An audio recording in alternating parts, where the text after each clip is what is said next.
o que é místico e como essa realidade mística é indispensável para a gente poder viver a vida cristã no fim dos tempos. Então, quando a gente vai falar sobre isso, sobre Deus nos revelar algo, você já vive alguns paradoxos na mente. Isso é, eu posso saber sobre o reino de Deus, sobre a fé, através da leitura bíblica, através da minha razão. Então, estou abordando esse tema. O que eu posso saber através da fé, ou o que eu posso saber através da leitura, da razão, sobre a Bíblia, sobre o reino de Deus, é suficiente para que eu possa viver a vida cristã? Essa é uma questão que eu estou levantando aqui, tá? E também estou levantando aqui uma outra questão, que é por que motivo tem tanta coisa na Bíblia que Deus oculta, que as pessoas não entendem, que os olhos delas não estão abertos? Por que tem tanta oração na Bíblia para que Deus nos revele algo que costumeiramente a gente pensa, a pessoa deveria saber, seria fácil para elas? Essa é uma das partes mais torturantes da leitura, tanto do Evangelho, como em outros momentos nas cartas dos apóstolos, é quando eles responsabilizam as pessoas pelos atos, por não crer, por não ver que Jesus é o Messias, por não entender o anúncio do Evangelho, mas ao mesmo tempo em outros instantes eles falam, as pessoas não conseguem ver porque elas estão cegas para isso. E eu vou abordar, não pretendo fazer isso hoje, quem é que produz esse tipo de cegueira. Você vai ver que não tem um único autor de cegueira na Bíblia, tem mais. Quando também a gente faz uso da palavra místico, é uma palavra que sempre vai trazer algum constrangimento para alguns. Então, por místico, eu preciso explicar aqui para vocês, eu quero dizer que é aquilo que é oculto, está escondido, tá? Então, a palavra místico significa que tem algo que foi, quando expresso através de um sonho narrado na Bíblia, quando foi experimentado ou foi notado, ele está escondido de nossa compreensão. Então, a palavra místico só significa não posso entender exclusivamente pela minha razão, pela força humana. Sou incapaz de descrever o que está acontecendo, essa experiência ou esse fato, unicamente pela razão humana. Então vai um pouquinho mais longe. Não apenas fenômenos espirituais podem ser assim. Por exemplo, eu posso estar numa reunião, sinto a presença de Deus, há movimentos espirituais que são invisíveis para mim, eu sou mortal, não estou sabendo o que está acontecendo. Então, a única possibilidade de compreender é através de uma leitura, de uma visão mística, de uma interpretação mística da realidade.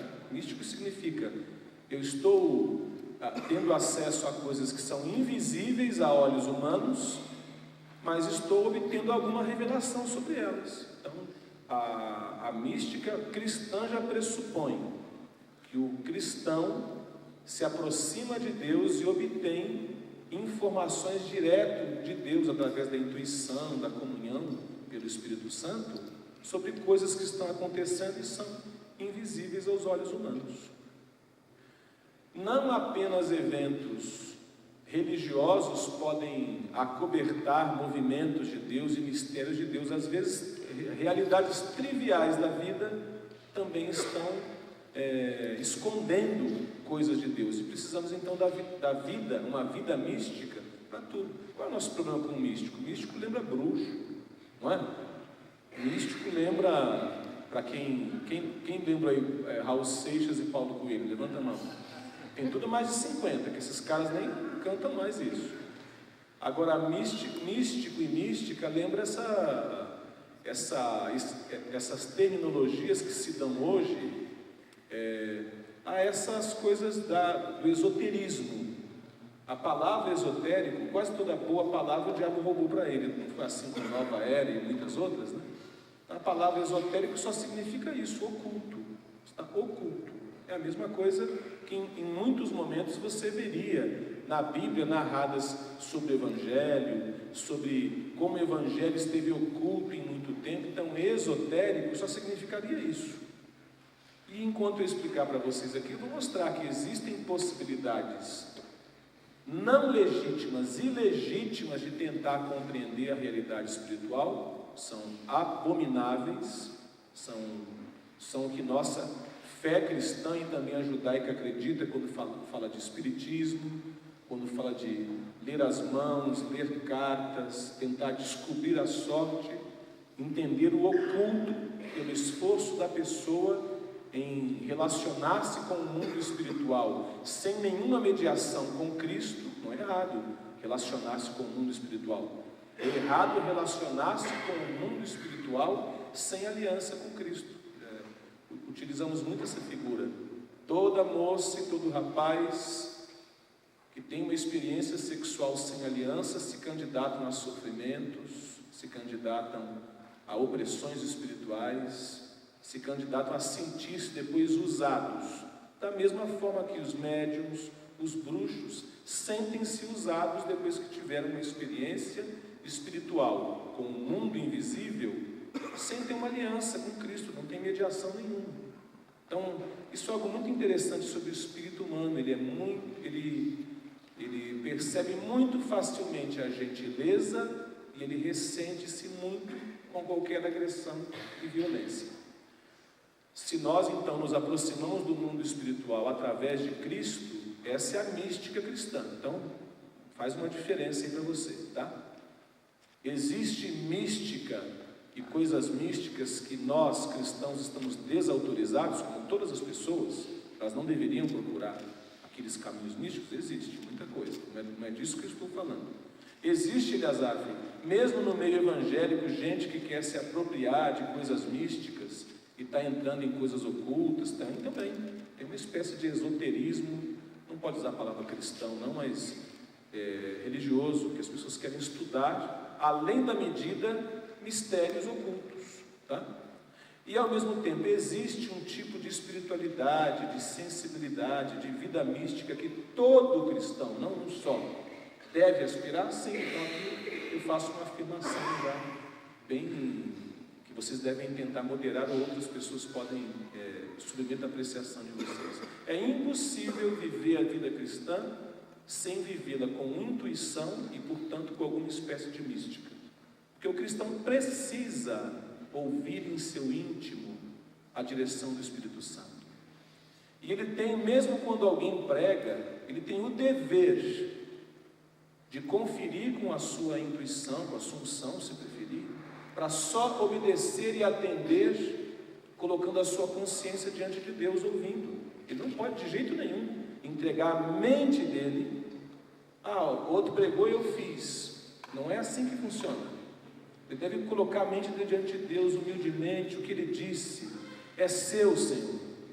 Como as pessoas elas têm esse direito na fé cristã de consultar suas consciências diante de Deus. Não é fazer o que quer, é dizer: olha, eu preciso consultar diante de Deus a minha consciência e diante da palavra que você disse, para só então saber, eu agir por algo que não é porque eu estou me sujeitando a homens.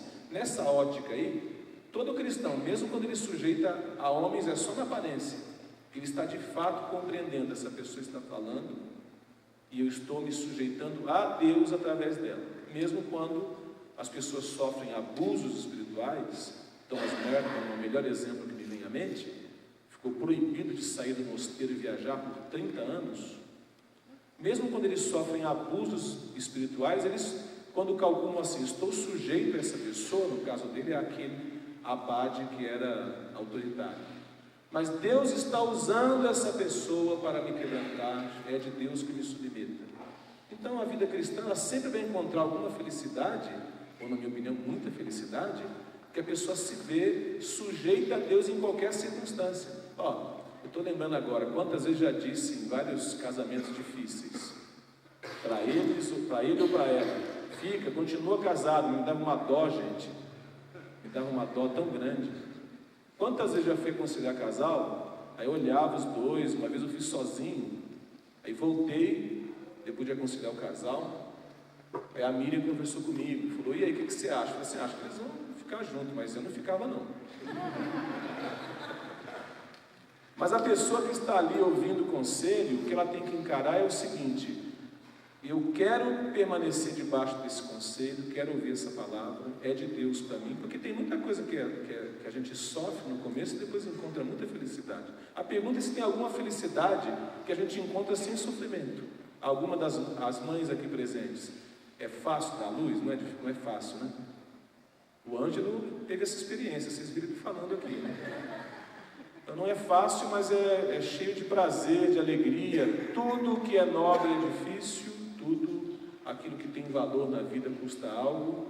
Obedecer e servir a Deus também custa algo. E se mantemos a comunhão com Deus e a vida mística, compreendemos aqueles mistérios. No fim, eu não estou sujeitando a ninguém, não estou na mão de ninguém, estou na mão de Deus.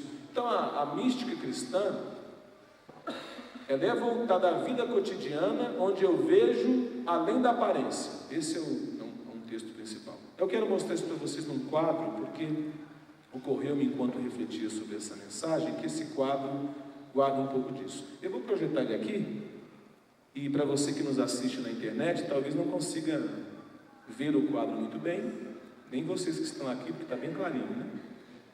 Ninguém está vendo o quadro. Quem está vendo o quadro, levanta a mão. Então eu vou descrever o quadro, tá? Agora vocês que nos assistem podem procurar aí na internet, é Natividade Mística, de Botticelli. E você também pode anotar e procurar. Não é uma obra fácil dele, é uma obra muito difícil, é uma obra do fim da vida e de uma vida cheia de muitos percalços. Botticelli era um pintor, foi um pintor renascentista em Florença. Esse quadro, a data dele, se me lembro bem, é 1500. Eram tempos muito difíceis e Florença era uma cidade que tinha um comércio espantoso, era muito rica e que tinha um mecenas famoso, Lorenzo de Médici, se me lembro bem o nome, que era quem subsidiava grandes obras de arte. Botticelli é apelido, provavelmente, a gente não sabe muito sobre ele. Sobrou muito pouca coisa para a gente conseguir ter muitas informações precisas sobre ele. Significa barrilzinho. Era um apelido, e vocês vão entender depois por que eu quero dizer que era um apelido, porque na fase adulta ele foi acusado de homossexualidade, quase foi queimado na fogueira. Provavelmente esse era um apelido que tinha algum teor ou de bullying, ou porque ele era apelidado assim enquanto homossexual. Há vários indícios sobre isso, várias mensagens em obras anteriores à conversão dele que demonstram isso. Ele é famoso porque você talvez tenha visto as obras dele, Nascimento de Vênus. Quem já viu essa obra de arte? Levanta a mão. Lembram disso?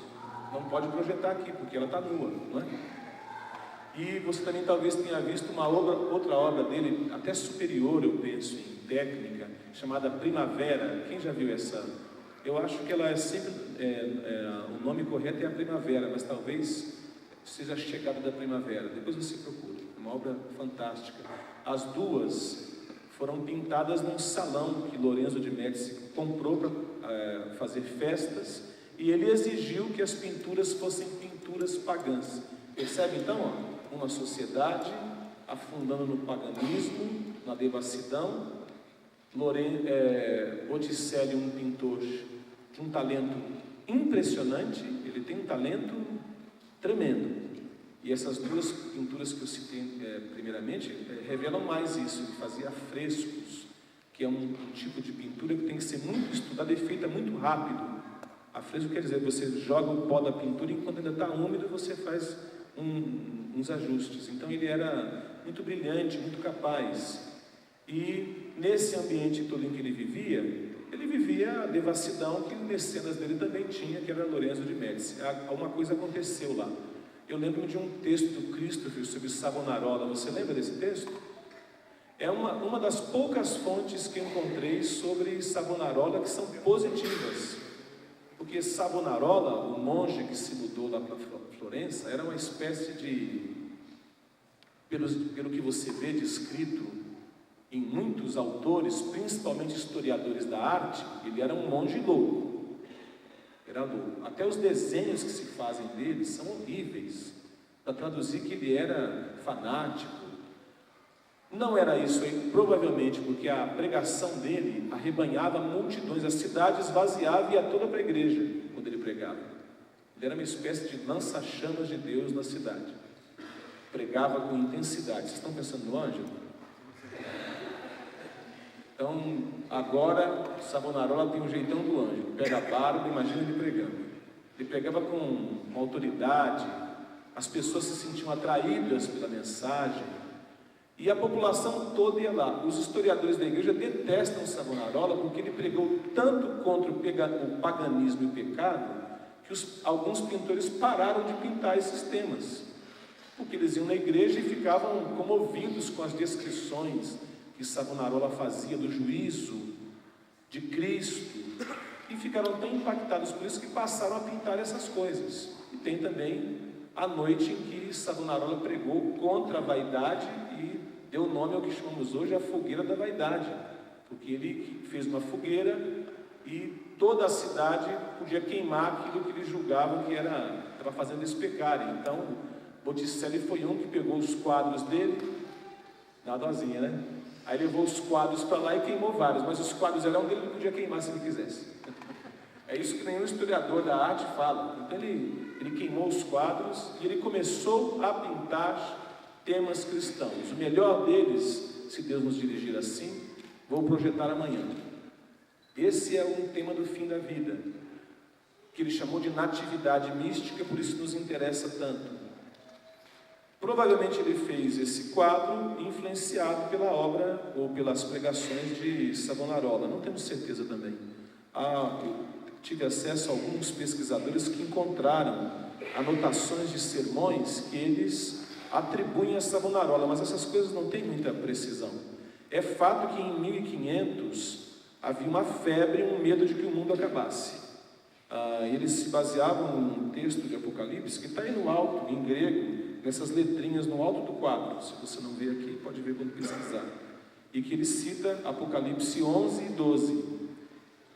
Não tem nenhuma base para eu explicar isso agora, mas por várias razões eles interpretavam que em Apocalipse 12, quando fala um tempo, tempos e meio tempo, era 1500 e que o mundo ia acabar em 1500, e o quadro foi pintado nessa época, tá? Então Botticelli pintou um quadro sobre o Natal, e ele coloca ali a natividade, o Natal, os anjos abraçando os pastores, o primeiro, o presépio, se preferir assim, o momento em que Jesus está ali, nasceu, e sobre o quadro ele coloca os anjos dançando, e ele usou esse termo místico porque ele aprendeu isso.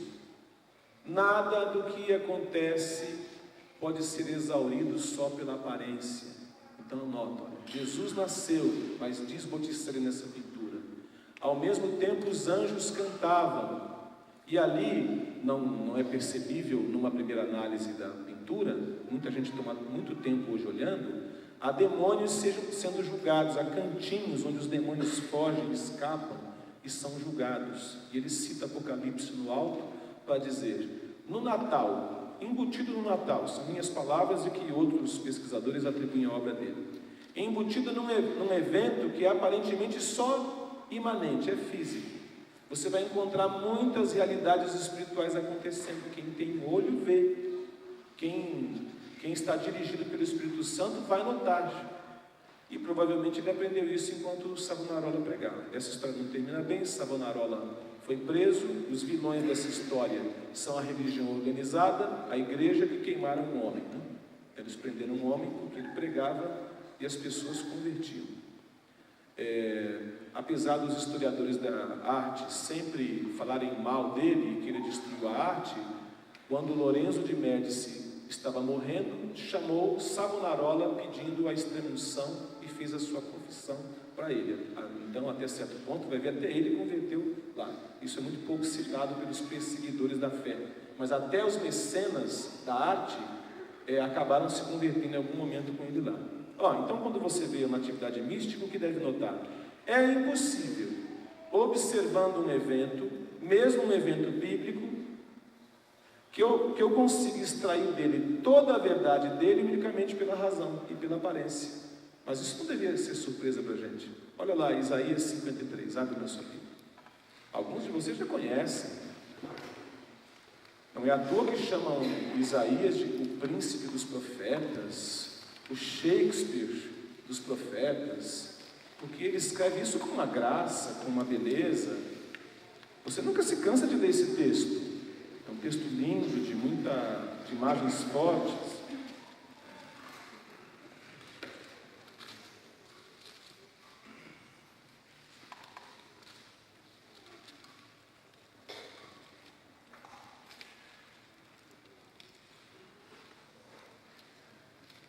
Isaías 53.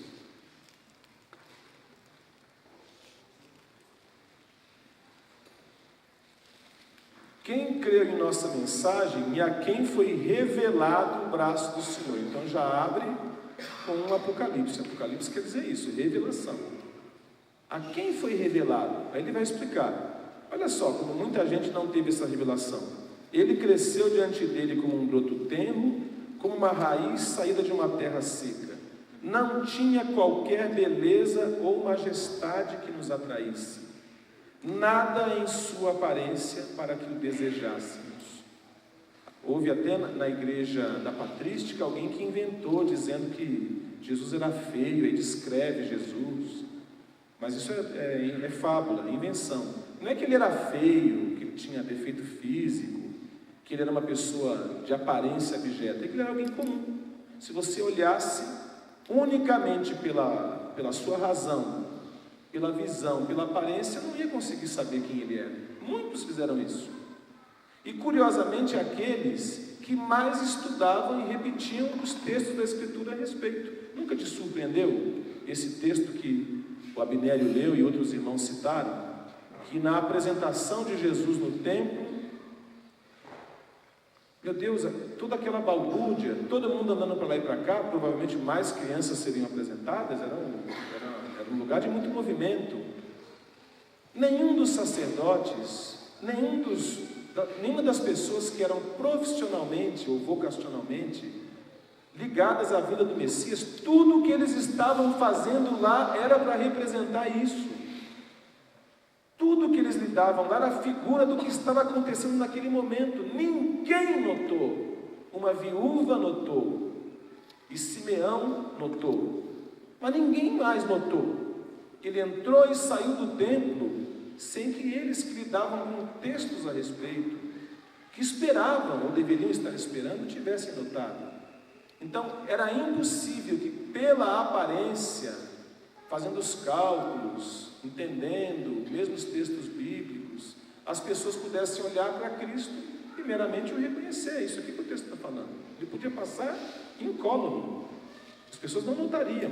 Você vai ver isso aqui em outros momentos.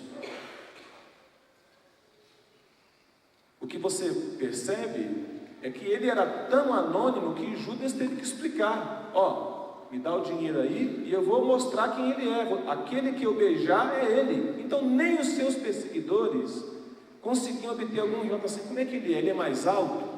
Aquele herege que escreveu Operação Cavalo de Troia descreve Jesus como uma pessoa alta, forte. É o típico Jesus, olho claro, loiro, que se costumou pensar atualmente. Ele descreve que Jesus então sobressaía dentre os outros, todo mundo notava. Não, ele era uma pessoa comum, ele era uma pessoa que podia passar despercebida. Aqui o texto continua: foi desprezado e rejeitado pelos homens, um homem de tristeza e familiarizado com o sofrimento. Como alguém de quem os homens escondem o rosto, foi desprezado e nós não o tínhamos em estima.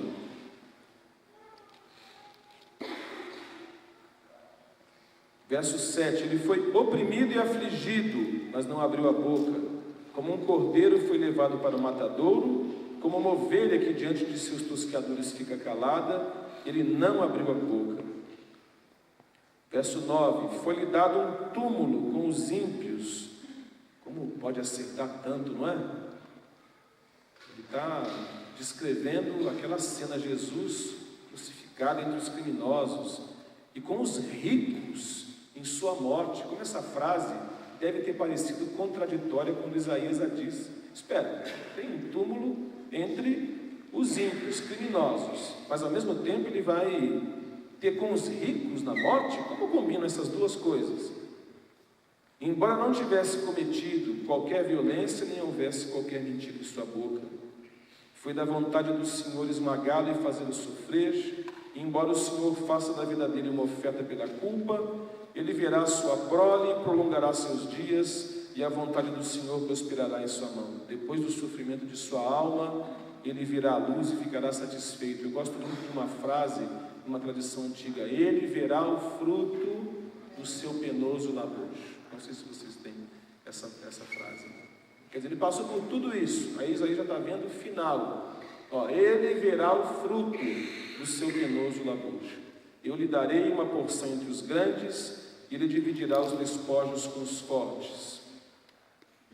Então, mesmo em Isaías 53, você vê, é impossível que as pessoas chegassem até Cristo unicamente pela razão. Ele vai comprovar isso aqui, Mateus 11, 27.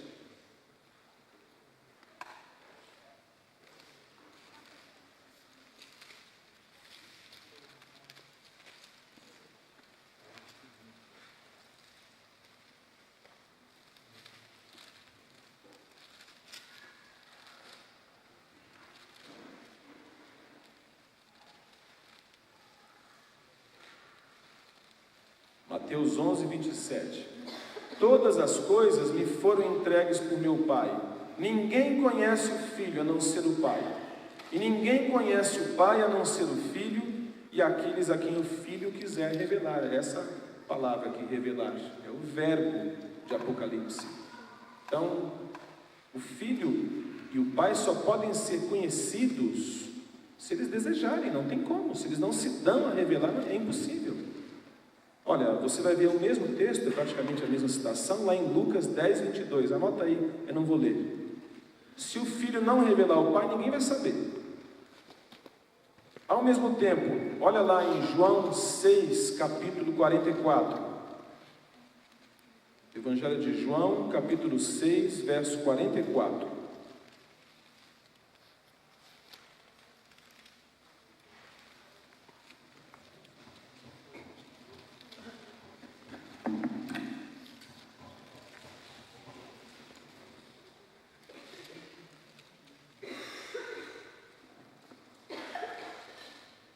Ninguém pode vir a mim se o Pai que me enviou não o atrair, e eu o ressuscitarei no último dia. Então é a mesma coisa, é impossível que uma pessoa, por seu próprio esforço e empenho, consiga encontrar com Cristo ou com Deus da forma certa. Vai ter informações sobre Ele, vai ter impressões, conteúdo, mas não vai de jeito nenhum conseguir ter esse ato de revelação, esse ato apocalíptico, que é encontrar com Cristo ou com Deus. O encontro com Deus, a conversão, o encontro do ser humano junto com Deus é sempre um evento apocalíptico, um evento místico. É impossível que ele aconteça única e exclusivamente racionalmente. Não tem como. A pessoa pode saber muita coisa a respeito de Deus. E eu vou tratar um pouco disso, se isso faz bem ou mal. Mas o mais importante é, se ela não passar por um ato que é da parte de Deus, em que Deus se revela a ela, não tem jeito. Então você que está aqui também, isso explica um pouco a sua condição. O mérito de sua presença aqui não tem nada a ver com você. Isso é uma boa notícia. E se você pensa assim, o que eu estou fazendo aqui? Então isso é uma boa notícia. Você está aqui porque Deus escolheu se revelar a você, ponto. Ele que foi atrás. Lembra que a gente sempre aconselha as moças a elas não pedirem os rapazes em casamento, ou para namorar? A gente aconselha: moça, não pede o rapaz em namoro, não pede para ele nem em namoro, nem em casamento, porque você vai ficar a vida inteira pensando assim: só casou comigo porque eu que pedi esse infeliz aí. Agora, se ele dá demonstrações e sinais e está muito lento, não fala com você, você não pode falar com ele, mas pode falar com Abinério e mandar Abinério falar com ele.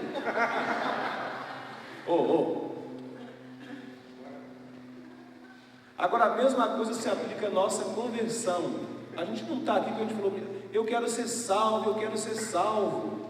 Deus foi atrás de você. encontrou com você, te colocou aqui. Uma vez o aluno usou uma demonstração, falou: a ovelha corre, o pastor vai atrás, a ovelha escapa, vai para lá, vai para cá, dá um trabalho. Aí, como nos tempos da Bíblia, o pastor pega então um cajado, a vara, bate na pata da ovelha, fere, ela fica paradinha, ele segura, ela fica machucadinha, ele fica segurando um tempinho, aí ela cria afeto, vínculo, fica com ele. Aí quando essa ovelha vai na igreja, ele fala assim: olha, quando eu encontrei com Deus, quem encontrou você fugiu o tempo inteiro. Você pulou, esperneou, já tentou pegar uma cabra dessa que tem aqui? Aí meu filho tentou. Gente, eles passaram a tarde inteira em vão. Já pensou o trabalho do sumo pastor ir atrás da gente? A gente escapou o tempo inteiro, mas a gente foi atraído. E esse evento, esse fenômeno é sempre um fenômeno espiritual, místico. Mais um pouquinho, olha, eu não consigo entender a Deus e ao outro, nem a Cristo, se Deus não explicar ele para mim direitinho. Abre lá em João 15, 26.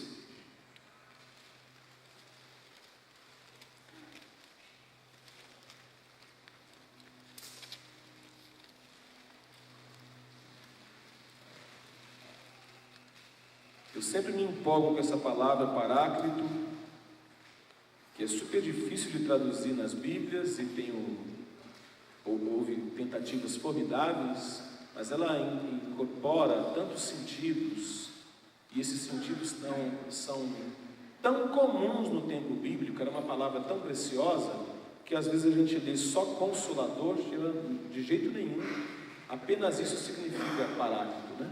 Paráclito era também um advogado, como há outras traduções da Bíblia que fazem uso desse termo, mas era também um intérprete.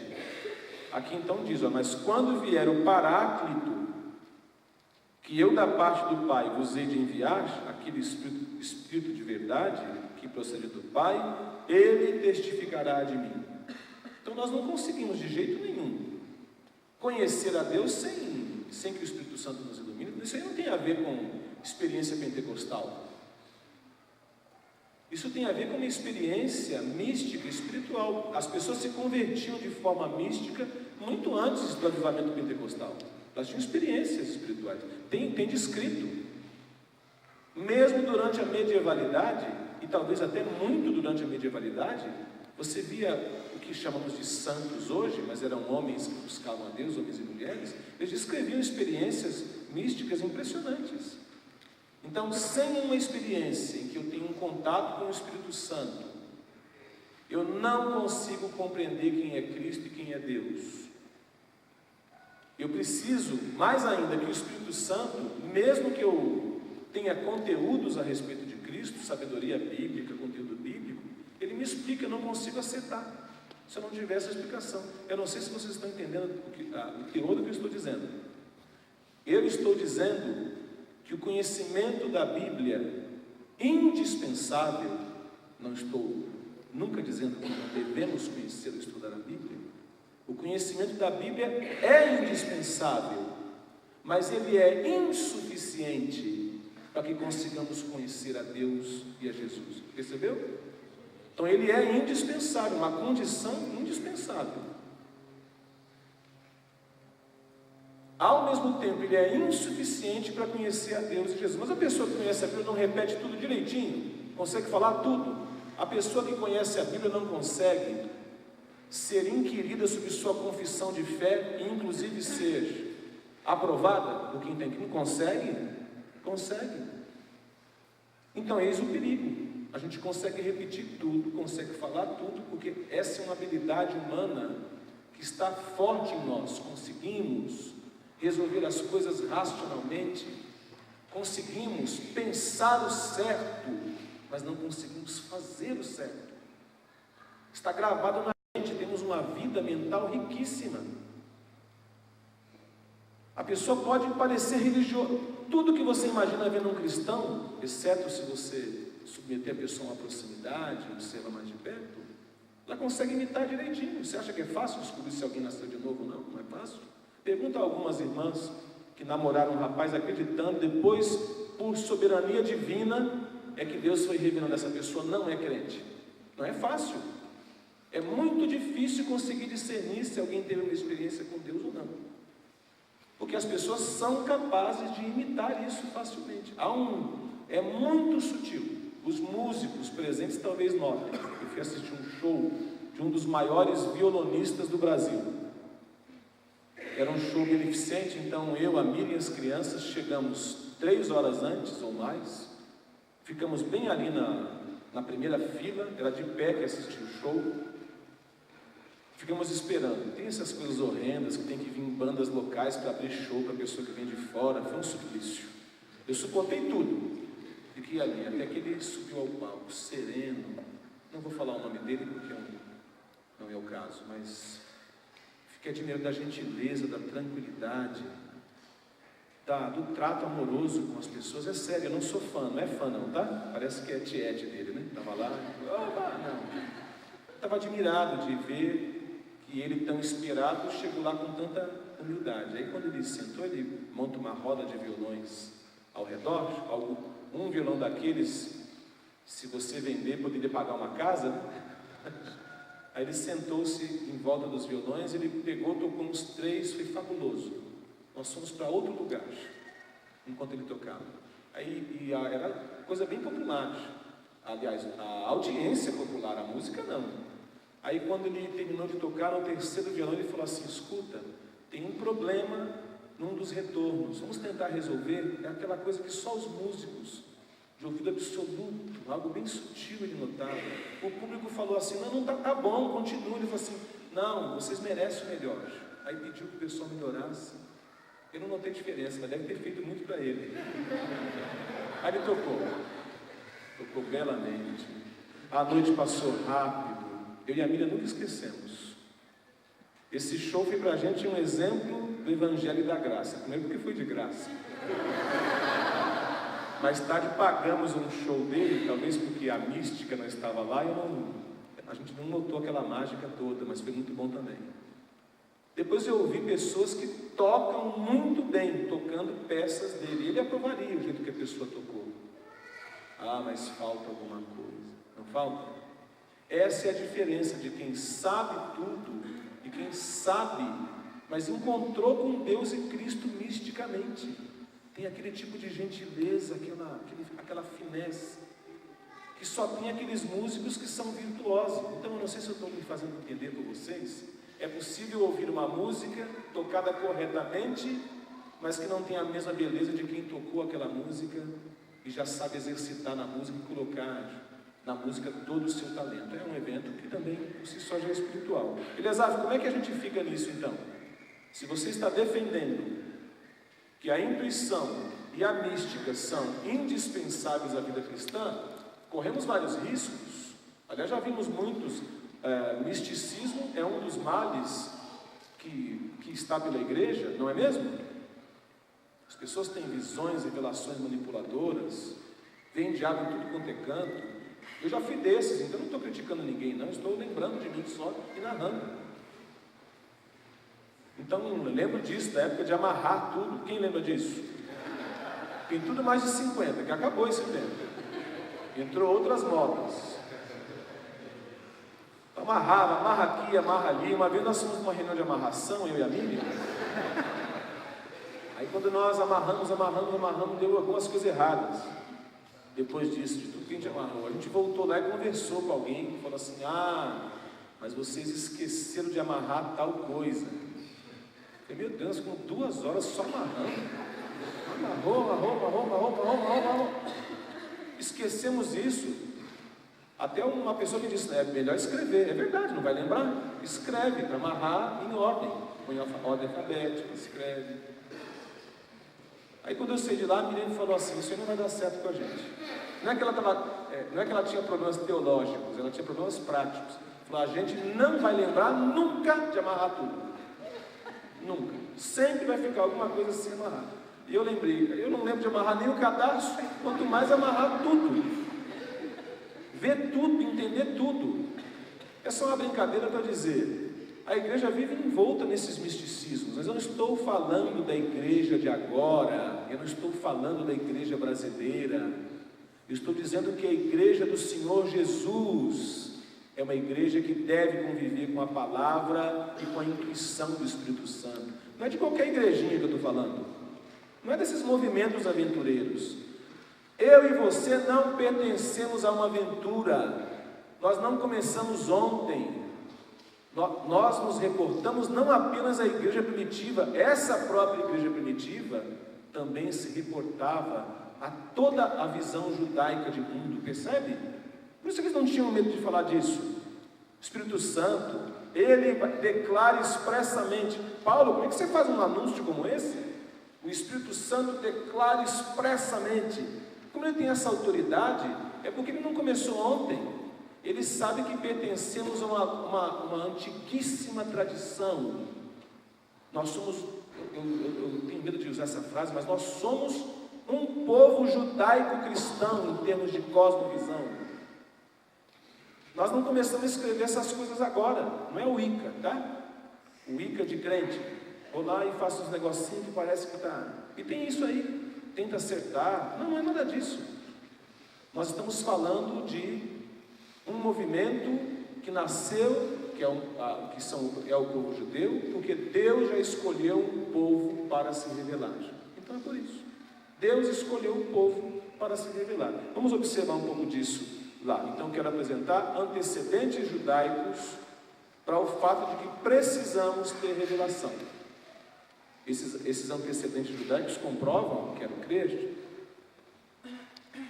que não estamos falando aqui de misticismo, de coisas novas, do que os gentios viam na época, e os cristãos primitivos a tal ponto não tinham medo dessa mistura toda dos gentios, que enfatizavam a importância do Espírito Santo, a importância de inspiração, sonhos, profecia, visão. Eles viviam muito mais misticamente de verdade do que a gente costumeiramente lembra.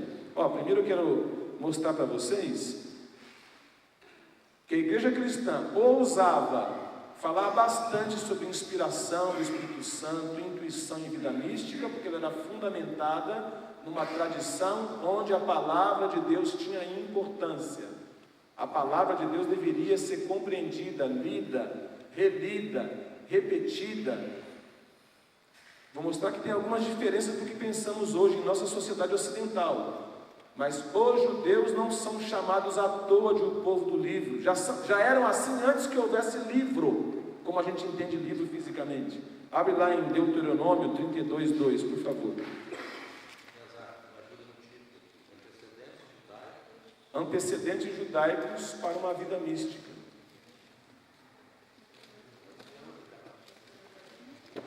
Abre a Bíblia, por gentileza, em Deuteronômio 32:2.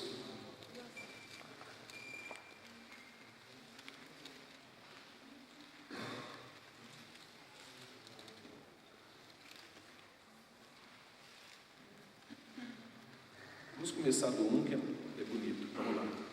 Deuteronômio 32. Escutem, ó céus, e eu falarei.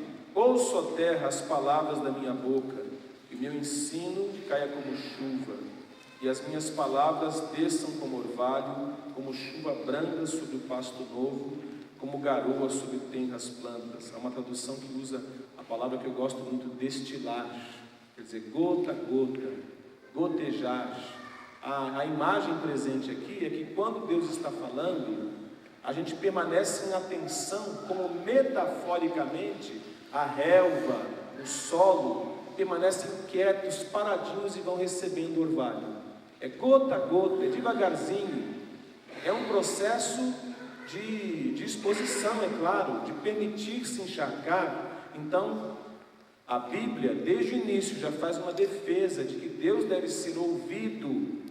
Sua palavra, que mais tarde está aqui escrita, com atenção, devemos destilar a sua palavra, curtir ela gota a gota, ter uma paixão pela palavra, como alguns dos judeus racídicos tinham. Eles amavam a Torá e escreviam textos, amavam a Torá como era um amor romântico, era um afeto total. Eu lembro de um filme, talvez o Haroldo tenha assistido, em que um rabino chega nos Estados Unidos e é assaltado, aí arrancam a roupa dele na carruagem, jogam ele sem roupa no caminho e vão jogando a mala dele.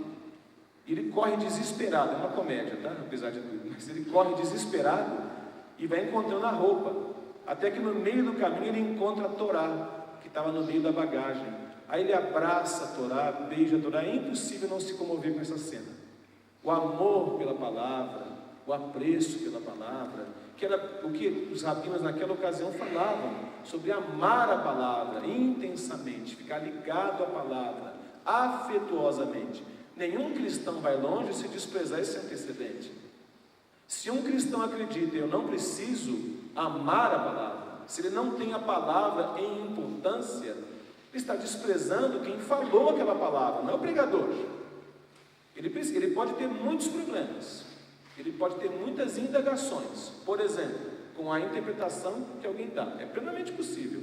Enquanto alguém prega, eu posso, em sã consciência, se não tenho outras motivações, pensar assim: não estou conseguindo ver assim.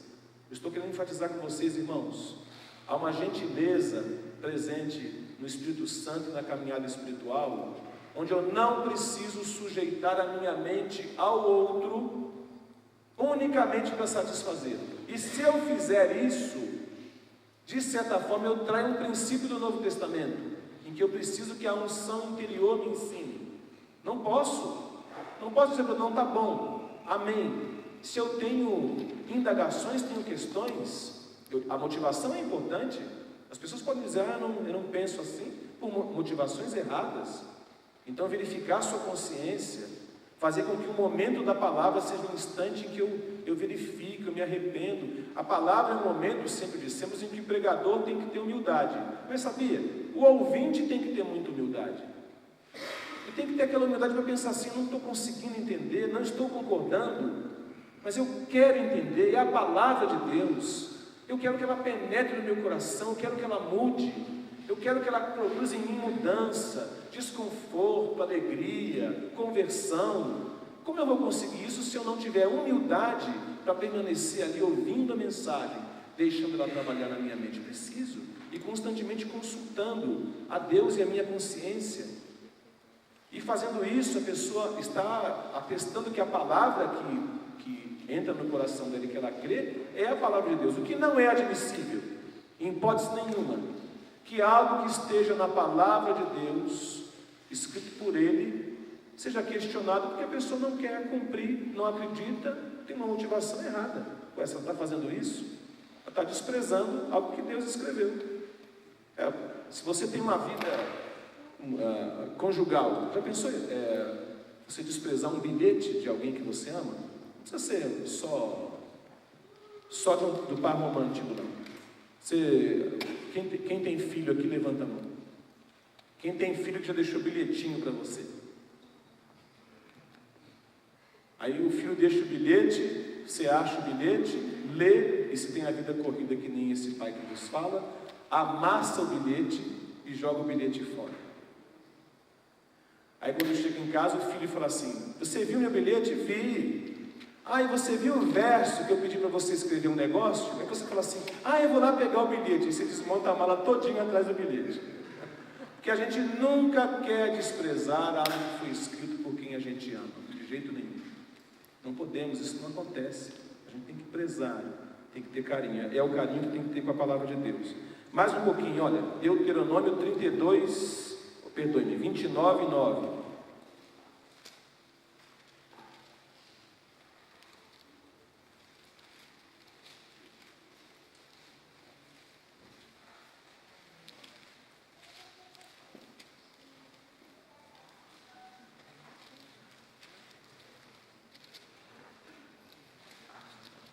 29:29.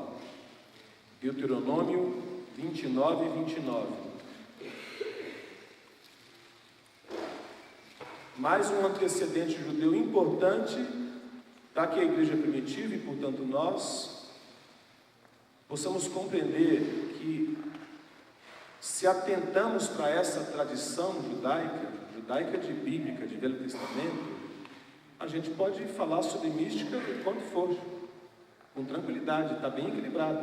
Olha o que diz esse texto aqui, as coisas encobertas pertencem ao Senhor. Isso aqui então já está deixando claro, não tem como consultar horóscopo, médium, não tem que ficar perguntando coisa que não é da sua alçada, que não é da sua competência, essas curiosidades sobre o mundo espiritual, esses comentários bobos. Eu queria tanto ver um demônio, com tanta coisa para falar uma besteira dessa, uma bobeira dessas. Eu lembro também de uma pessoa que falou assim: eu oro muito para ter uma revelação do inferno, quero ir para o inferno e voltar, e se eu ver o inferno eu vou pregar com mais ardor. Eu não sei se isso é necessário para pregar com ardor. São esse misticismo que vai contra esse texto aqui. Olha o que o texto diz, as coisas encobertas, ocultas, pertencem ao Senhor. Ele escondeu um monte de coisa, tanto coisas espirituais quanto naturais. Você não pode ter acesso a elas. Quantas vezes os homens da ciência chegaram pertinho de grandes descobertas, arranham aquela descoberta, fusão a frio, chega pertinho, vai embora. Por quê? Porque Deus fechou, não vai entregar algo assim para o homem.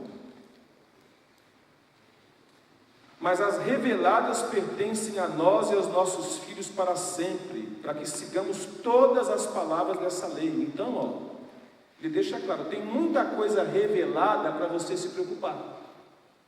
E para você parar de ter interesse de curiosidades mórbidas, curiosidades por coisas que parecem legais. É por isso que você vê na Bíblia aquela crítica, genealogias infindáveis, hierarquias de anjos, tinha tudo isso aí, os oiarsas, os anjos, que os gnósticos cultuavam, e os apóstolos corrigiam.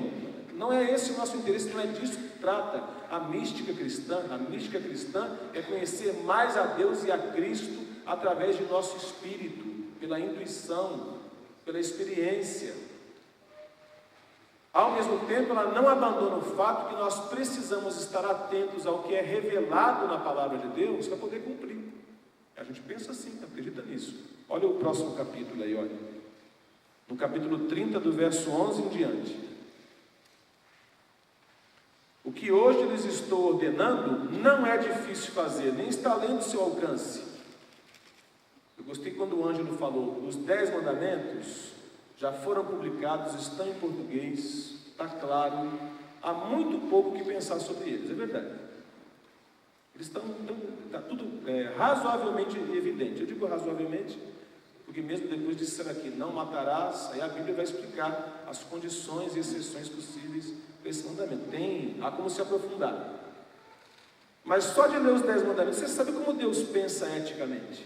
Então, é possível a gente ter acesso ao pensamento de Deus através da leitura bíblica? Sim. Sim, e é obrigatório que tenhamos. É indispensável que a gente faça isso. O texto continua. O que estou ordenando não está lá em cima no céu, de modo que você tenha que perguntar. Isso não precisa pedir revelação. Quem subirá ao céu para consegui-lo e vir proclamá-lo a nós, a fim de que lhe obedeçamos? Nem está além do mar, de modo que vocês perguntem: quem atravessará o mar para consegui-lo e vai proclamá-lo para que obedeçamos?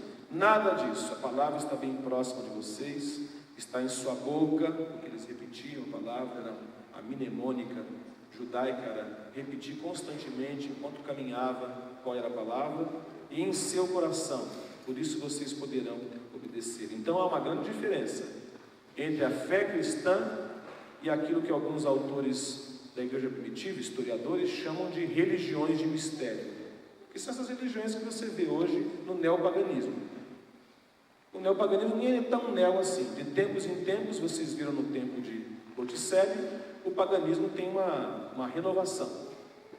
Agora, quando você vê essas aventuras, isso não tem nada a ver com o pensamento de Deus a respeito. Eu vou equilibrar isso um pouco mais, porque não tem muito a ver esse apreço pela palavra também com a nossa maneira de racionalizar a palavra de um jeito que entende ela como uma doutrina. A doutrina é bom, é ensino, mas eu estou me referindo aqui doutrina de ideia, coisa abstrata. Discute por isso, faz questão disso, mas tem pouca prática. Porque se você notar bem, quando a Bíblia fala sobre mandamento e ouvir, os rabinos, alguns rabinos preciosos, como Heschel, eles dizem a diferença básica entre o homem judaico piedoso e mesmo o homem piedoso, mas os homens cristãos contemporâneos, ele era respeitoso quando dizia isso, assim, é que a gente não faz questão de detalhe, ele não vai falar doutrina, ele usa outro termo, então, a gente não discute sobre abstração. Fala assim, o que discute é o mitzvot, o mandamento, realizar, prática. Então, é mais forte ainda, porque a ênfase judaica não é eu tenho que saber, é eu tenho que conhecer e obedecer. Eu preciso praticar, eu preciso saber o que Deus quer de mim, e eu preciso praticar o que Ele quer de mim. Então repetiam, falavam, iam na sinagoga, mas a prática, mais tarde, é claro, né? Mas a prática era sempre a de importância maior para o povo judaico. Estou preocupado, como é que eu estou de tempo? Quantos? Segundos? Obrigado, tá bom. Ao mesmo tempo que a fé cristã é diferente das religiões de mistério, eu quero embasar aqui também no Velho Testamento uma herança que os cristãos receberam dos judeus, dos seus antecedentes judaicos. É que a fé cristã não tem nada a ver com as religiões, e nem tinha o judaísmo originalmente, como pensado por Deus, com as religiões que se baseavam no poder. Poder aqui não é poder do Espírito Santo. É o poder de um homem sobre o outro, ou o poder de uma entidade espiritual sobre os outros. Eu sei que parece, enunciado dessa forma, que mesmo no judaísmo correto tinha isso, mas eu vou tentar te mostrar como ele é diferente. Abre sua Bíblia lá em Oséias 2,16. Esse é um dos textos mais elogiados pelos rabinos. Eu consegui recuperar, para preparar essa mensagem, um texto lindo de um rabino chamado Jonathan Sacks. E Jonathan Sacks comenta sobre esse texto, algo que eu não sabia. Talvez vocês que conhecem mais da prática judaica, talvez saibam disso, que mesmo hoje, quando os homens judeus oram e colocam aqueles filactérios, ou tefilim, não é esse o nome? Quando eles colocam essas indumentárias na roupa, eles repetem esse texto que nós vemos aqui em Oséias, um pouco abaixo desse verso que eu passei, Oséias 2,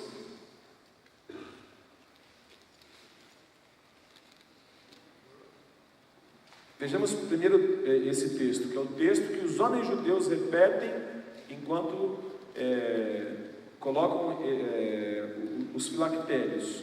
Isso segundo esse rabino Jonathan Sacks. Eu me casarei com você para sempre. É Deus dizendo ao povo. Eu me casarei com você com justiça e retidão, com amor e compaixão. Eu me casarei com você com fidelidade, e você reconhecerá o Senhor.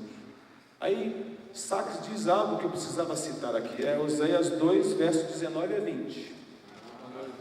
Estava onde? Depois eu falei 19 a 20, não falei não? Então estou falando agora, para você não incluiu misticamente, está um pouquinho abaixo. Desculpe, estou místico demais.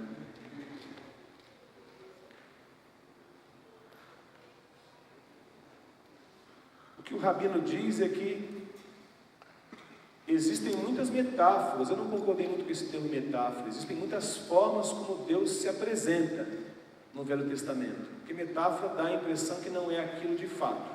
Não é, eu sei que ele pode ter usado essa palavra de outra forma, mas ele diz o seguinte, que Deus se apresenta como comandante, como general de um exército.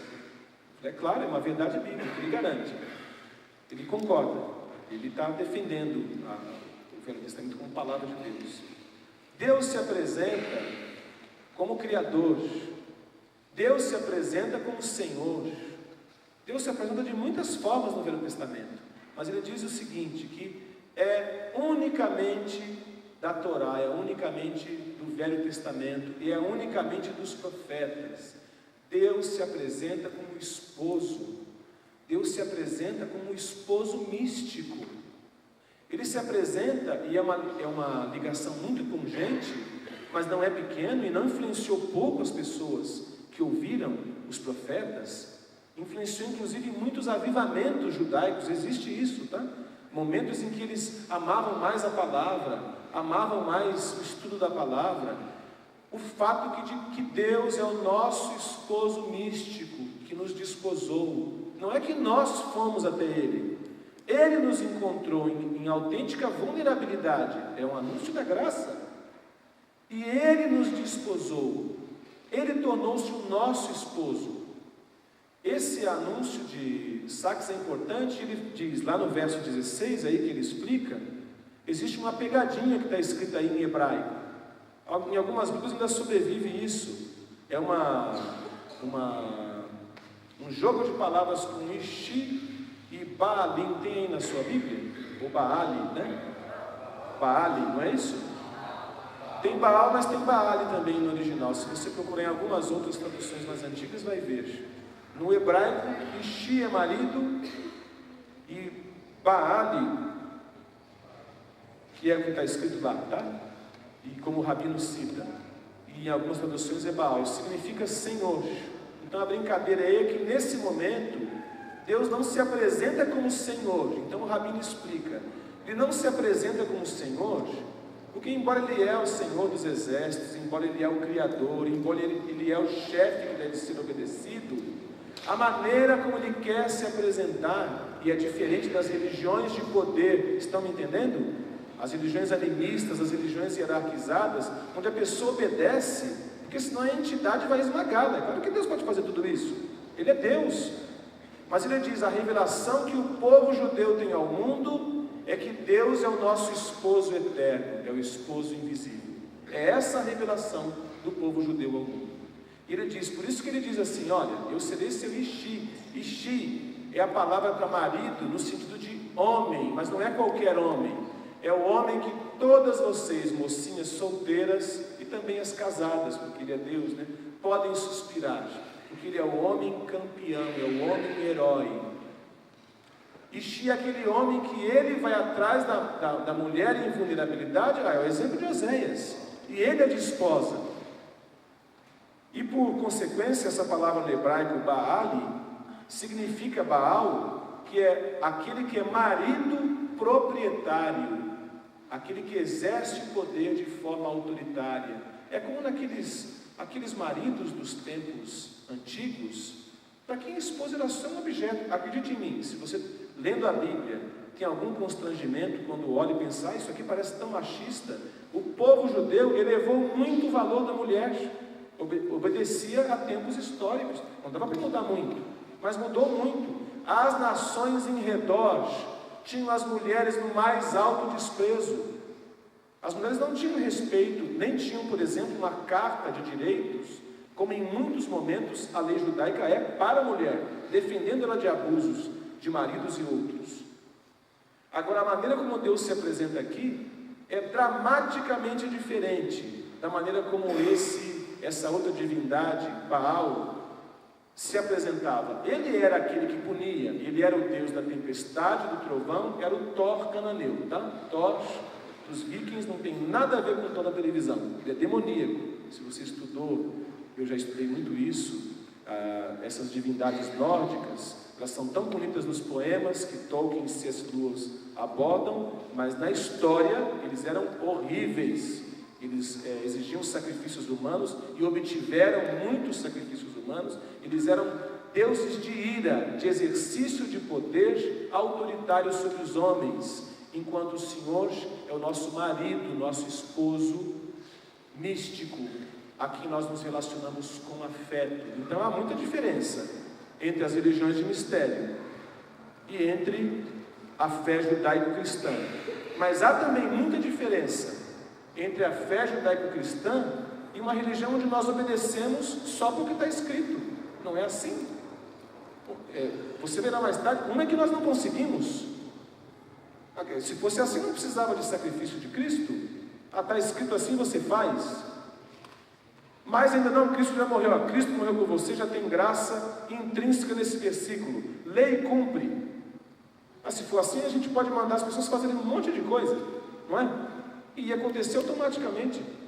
Você só pode pensar isso se nunca lidou com um aconselhamento, e pior ainda, se você mesmo nunca precisou da graça de Deus para atender uma coisa básica. Vai lá e procura teu irmão e resolve o problema com ele. E se você nunca precisou orar, se quebrantar, pedir graça, foi e voltou no meio do caminho, você não viu que precisa de graça? A gente não tem força nem para parar de roer a unha. Não consegue. Sempre que você vê alguém viciado, chora por ele. Chora. Eu não queria sarar. Chora junto. Sempre que eu vejo alguém preso em laços muito fortes, Deus já me oportunizou ver pessoas presas pelo homossexualismo, pelas drogas, e eu vi essas pessoas orando. Sempre que elas oraram, eu senti a presença de Deus e a pessoa se derramava em lágrimas. É oração desesperada. É uma oração clamando por graça. Não é como nas religiões em que a pessoa manda e eu faço de jeito nenhum. Nós precisamos de um relacionamento de amor com Deus, um relacionamento que tem Ele como esposo. Essas religiões que eram religiões baseadas em medo, elas podem parecer interessantes para nós, e às vezes sempre gostamos de falar do temor do Senhor como medo, de ter medo de Deus. Eu acho que é inteligente ter medo de alguém que pode te mandar para o inferno. Acho que é inteligente. Agora, eu acho que não é produtivo, não é digno continuar servindo essa pessoa sem aprimorar seu relacionamento com ela até o ponto em que você serve ela por amor. O que você acha? Por amor ou por medo? Acho que é inteligente ter medo, insisto. Agora, você, esposa, ia gostar de um marido que diz assim: olha, não adultério porque eu tenho medo de ir para o inferno. Olha, é um motivo inteligente, mas tem muita mulher que quer ficar com raiva do marido, se fosse só esse o motivo. Tem que ter mais motivo. É porque eu te amo? É porque eu amo nossos filhos? É porque eu tenho um compromisso diante de Deus? As pessoas têm que se aprimorar. Então não é errado de jeito nenhum que o temor do Senhor, em muitos momentos na Bíblia, como é enunciado, seja sinônimo de medo. Agora, não é algo definitivo que ele continue como medo. Servir a Deus por medo não é uma atitude digna para o cristão. Não deveria continuar assim. Mais um pouquinho. Eu sempre vou correr de algo que eu tenho medo. Não desenvolvo intimidade com algo que eu tenho medo. Não consigo. O medo sempre me afasta. O que me aproxima é o afeto, o amor, expectativa, interesse. O rabino Jonathan Sacks diz mais uma coisa: todas as religiões monoteístas, ele está falando de várias, eu não quero citar aqui, ou das poucas que existem, né? Mas ele diz, elas diferem dessa revelação de Deus como esposo, porque nesse texto aqui, diz esse rabino, está claro que o judaísmo não contribuiu com o mundo com o monoteísmo apenas, que é como se diz por aí, o judaísmo contribui com o mundo como monoteísmo. Diz esse rabino, não é que nós dissemos ao mundo há um só Deus, e quase todo mundo que só diz isso quer matar o outro que é politeísta. Isso que eu achei interessante. O que diz Jonathan Sacks é, com esse texto de Oséias, nós dizemos ao mundo, há um só Deus, e Ele é uma pessoa que ama e que pode ser amada. Ele é uma pessoa com quem a gente pode se relacionar. O texto inteiro do rabino, que eu queria ler para encerrar essa parte,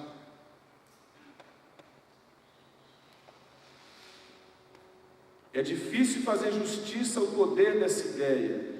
O que ela nos diz sobre o homem e a humanidade, ela sugere que a maior descoberta da Bíblia hebraica não foi o monoteísmo, o conceito de um Deus único, mas sim a ideia de que Deus é pessoal, de que no núcleo da realidade há alguém que responde à nossa existência. É alguém que compreende o quanto o nosso sofrimento é genuíno. Espere um minuto. Ontem, enquanto Abner orava, no finzinho, ele entregou uma mensagem e falou que tinham pessoas feridas, talvez por abuso de autoridade, mas disse também que ouviriam pessoas nos ouvindo, mulheres que eram feridas pelo abuso sexual. Eu até descrevi um pouco, meu coração partiu muito. Eu fiquei muito em dúvida se ia falar isso hoje, agora, E orei por você que está ouvindo isso bastante. Então, eu só quero dizer que não estou dizendo isso para cumprir qualquer protocolo. Eu queria dizer, e é nessa parte aqui que eu queria falar isso, né, que é justamente esse esposo invisível, místico, que é Deus para você. E é Ele quem manda dizer para você o que eu refleti antes de pregar aqui, que o seu sofrimento é genuíno, que não tem nenhuma lágrima sua que você derrama sobre esse assunto, que Ele despreza achando que é desnecessário. Então, minha filha, estou supondo que você está aqui ou talvez na internet, você pode chorar, pode sofrer, o seu sofrimento está autenticado, é o que Deus manda dizer a você. Não precisa ignorá-lo, e não faz bem quem ignora. Ao mesmo tempo, eu sinto Deus me dizendo que você tem que olhar para frente, e aí eu vi esse texto e queria te transferir para você. Há alguém dentro e além de nós, que nos pega pela mão e nos dá força para não sermos vencidos, para continuarmos as jornadas, apesar dos reveses e dos passos em falso. Quando a Bíblia fala sobre o esposo místico, ela está dizendo também que nossa experiência enquanto pessoa, ela nunca vai ser completa se nós formos apenas servos religiosos. Nós precisamos ser esposas, desposadas em nossa vulnerabilidade, pelo amante eterno. É esse o termo que alguns místicos dão, o amante eterno. Amante é de alguém que ama, que permanece amando, é o esposo que nós temos. Eu queria encerrar lendo esse texto aqui, justamente para essas pessoas que foram feridas. Eu te desposarei para sempre, eu te desposarei em retidão e justiça, em bondade e compaixão. Eu te desposarei com fidelidade, e tu conhecerás o Eterno. Amém. Senhor, muito obrigado por esse momento, aqui com os irmãos e irmãs. Obrigado por esse instante. Confiamos ao Senhor o cuidado com todas as pessoas que estão me ouvindo e nos atendendo agora. Trata do coração dessa pessoa para quem eu dei essa palavra, ou dessas pessoas, que elas consigam agora ter comunhão com o Senhor em espírito para conseguirem entender o que o Senhor está falando com elas. Em nome de Jesus, amém.